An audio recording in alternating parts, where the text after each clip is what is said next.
Good morning बच्चों। आज मैं आपके लिए फिर से वही टॉपिक लेकर आई हूँ, भाषा। लेकिन इस बार टॉपिक है भाषा का लिपि। लिपि यानी कि मौखिक ध्वनियों को लिखित रूप में प्रकट करने के लिए निश्चित किए गए चिन्हों को लिखने के ढंग को लिपि कहते हैं। क्या कहते हैं? लिपि। या फिर हम इसको दूसरे तरीके से भी बोल सकते हैं, भाषा को लिखने के ढंग को लिपि कहते हैं। लिखने का ढंग मतलब जो हमारी मात्राएं होती हैं, जो हमारे ब्राह्म चिन्ह होते हैं, जो बिंदियाँ होती हैं, वो सब उनका ध्यान रखा जाता है लिपि में। यानी कि हिंदी भाषा को लिखने के लिए हमें लिपि का ध्यान रखना पड़ता है।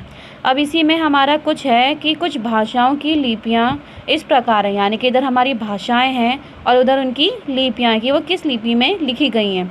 अब हिंदी है, हिंदी हमारा किस लिपि में है? देवनागरी। संस्कृत है देवनागरी।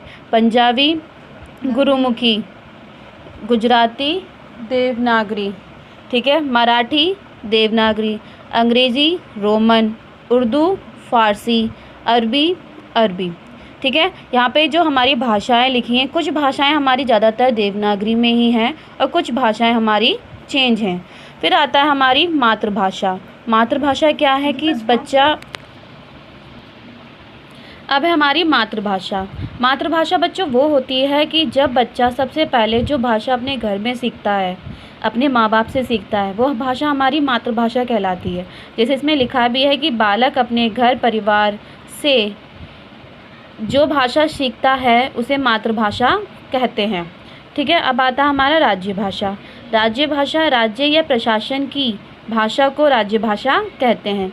वह भाषा जो सरकारी कामकाज की भाषा के रूप में स्वीकार की गई हो और शासन तथा जनता के बीच संपर्क के काम आती हो, उसे राज्य भाषा कहते हैं। यानी कि राज्य भाषा का मतलब है जो हमारे राज्य में, हमारे देश में जो भाषा बोली जाती है, जिसका काम सरकारी काम के लिए भी किया जाता है, उसको राज्य भाषा कहा जाता है। अब हिंदी भारत की राज्य भाषा है। अब हमारी हिंदी जो है वो हमारी राज्य भाषा है। इसीलिए 14 सितंबर 1949 को हिंदी को भारत की राजभाषा घोषित किया गया, यानी कि उसको राज्य भाषा के रूप में स्वीकार किया गया है, ठीक है। अब उसके बाद आता है हमारा व्याकरण। अब है व्याकरण।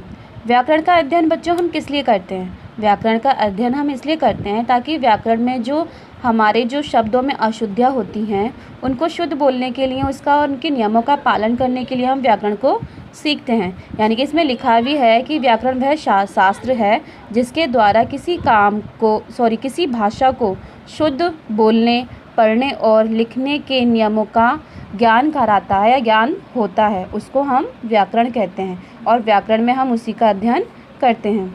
ओके बच्चों, आपको ये समझ में आ भी गया होगा। धन्यवाद।